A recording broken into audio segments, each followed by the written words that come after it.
दिल्लीतील जंतर मंतर येथे आंदोलन करणाऱ्या विद्यार्थ्यांवर झालेल्या कथित लाठीमाराच्या निषेधार्थ रायगड जिल्ह्यातील अलिबाग येथे काँग्रेसच्या वतीने निषेध रॅली काढण्यात आली। केंद्र सरकार विरोधात घोषणाबाजी करत कार्यकर्त्यांनी विद्यार्थ्यांवर झालेल्या कारवाईचा निषेध नोंदवला। लोकशाही मार्गाने आंदोलन करणाऱ्या विद्यार्थ्यांवर बळाचा वापर करणे योग्य नसल्याची भूमिका यावेळी मांडण्यात आली। तसेच काँग्रेस नेते राहुल गांधी आणि प्रियंका गांधी यांच्याशी करण्यात आलेल्या वागणुकीबाबत देखील कार्यकर्त्यांनी नाराजी व्यक्त केली। नीट परीक्षा पेपरफुटी प्रकरणाची नैतिक जबाबदारी स्वीकारून केंद्रीय शिक्षण मंत्री धर्मेंद्र प्रधान यांनी तात्काळ राजीनामा द्यावा अशी मागणी आंदोलनकर्त्यांनी केली। या निषेध रॅलीत काँग्रेसचे पदाधिकारी, कार्यकर्ते, विद्यार्थी संघटनांचे प्रतिनिधी, विविध सामाजिक संघटनांचे पदाधिकारी आणि संविधानप्रेमी नागरिक मोठ्या संख्येने सहभागी झाले। एक असं आमच्या निदर्शनास आलं की राहुल गांधींना अटक करून नेत असताना राजस्थानचे पोलीस असतील, हरियाणाचे पोलीस असतील, ते त्यांच्या कानात कुजबुजत होते की आम्हालाही सुद्धा हे सरकार बदलायचं आहे। आम्हाला सुद्धा साधारणपणे आंदोलन करताना असं वाटलं होतं की पोलीस आम्हाला अटकाव करतील, परंतु राहुल गांधींची कुजबूज इथल्या पोलिसांच्या सुद्धा कानात पोचलेली असावी असा अनुभव आम्हाला आजच्या ह्या मोर्चाच्या निमित्ताने आला।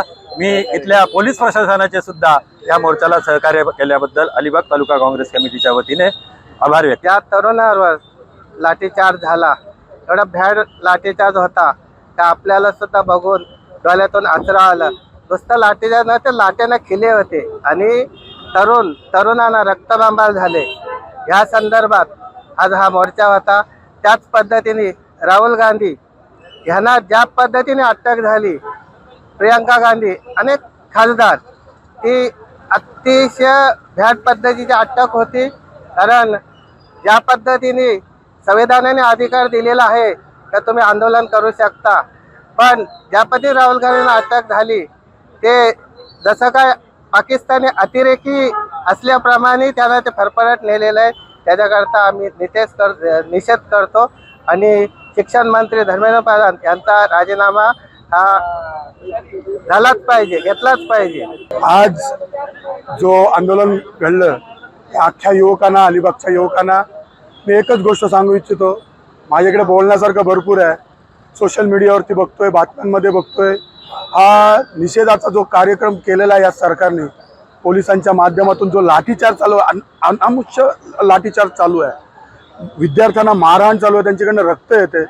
ह्या अलिबागच्या युवकांना एकच गोष्ट बोलतो, हे एवढं सगळं बघून जर दोन ओळी मला आठवतात, अभी भी जिसका खून न खोला वो खून नहीं पानी है, अभी भी जिसका खून न खोला वो खून नहीं पानी है, जो देश के काम ना आया वो बेकार जवानी है, वो बेकार जवानी है। जय संविधान।